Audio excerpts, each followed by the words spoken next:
ठीक करने के लिए इतिहास से सीखना जरूरी है।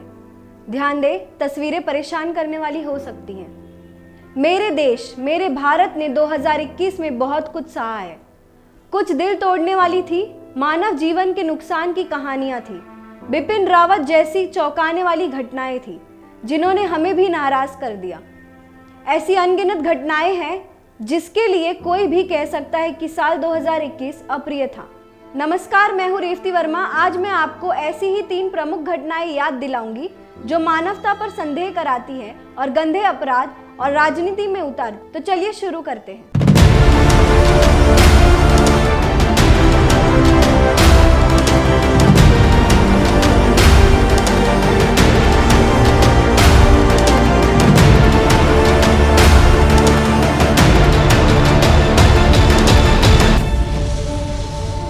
पहला है लखीमपुर खीरी हिंसा।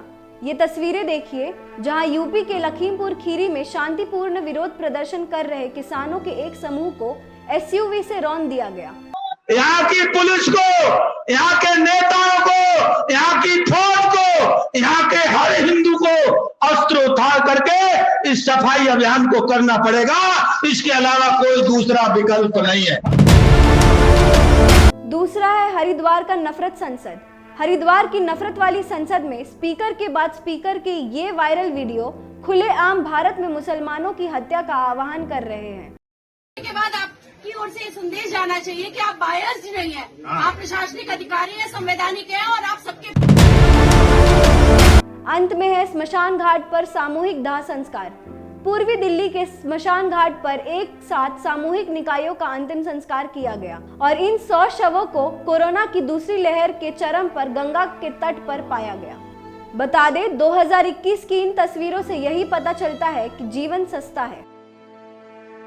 पहले लखीमपुर खीरी की बात करते हैं। वो इंसान क्या सोच रहा होगा जिसने बड़े ही आसानी के साथ एक एसयूवी से प्रदर्शनकारियों के एक समूह को रौंद दिया। अब इस मामले में केंद्रीय मंत्री अजय मिश्रा शामिल थे या उनके बेटे आशीष, क्या इससे कोई फर्क पड़ता है? सच तो ये है कि जिसने भी ये आदेश दिया था उनके लिए इन विरोध करने वाले किसानों के जीवन का कोई मूल्य नहीं था। अपराधी के लिए किसी का जीवन कोई मायने नहीं रखता, और अगर किसानों की जान थोड़ी मायने रखती है तो 12 महीने तक विरोध करने वाले किसानों का महत्व और भी कम है।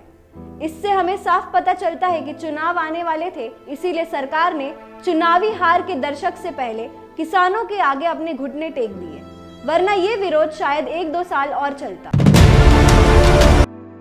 अगला है हरिद्वार। कोई इंसान जनता के सामने कैसे खड़ा हो सकता है जो जनता द्वारा परोसे गए मंच पर लाखों भारतीयों को मारने की और उनसे दूर रहने को कहता है।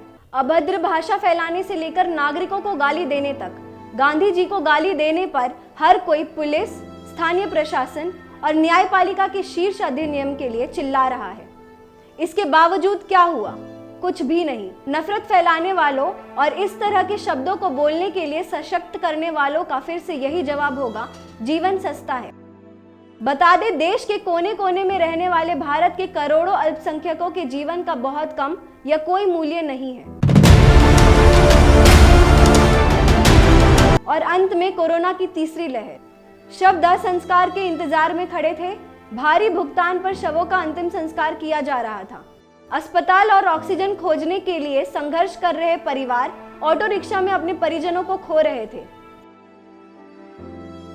लोग गलत तरीके से रेमडेसिविर और ऑक्सीजन सिलेंडर खरीद रहे थे। परिवार के सदस्य हताशा के लिए रो रहे थे और ये अनगिनत हो सकता है। वहीं दूसरी तरफ सरकार का चौंकाने वाला दावा सामने आया कि दूसरी लहर के दौरान ऑक्सीजन की कमी से कोई नहीं मरा। और इसीलिए दोस्तों, 2021 में मेरे देश, मेरे भारत में जीवन सस्ता था और इसने बहुत कुछ सहा, लेकिन हमें उम्मीद है कि 2022 बेहतर होगा। धन्यवाद।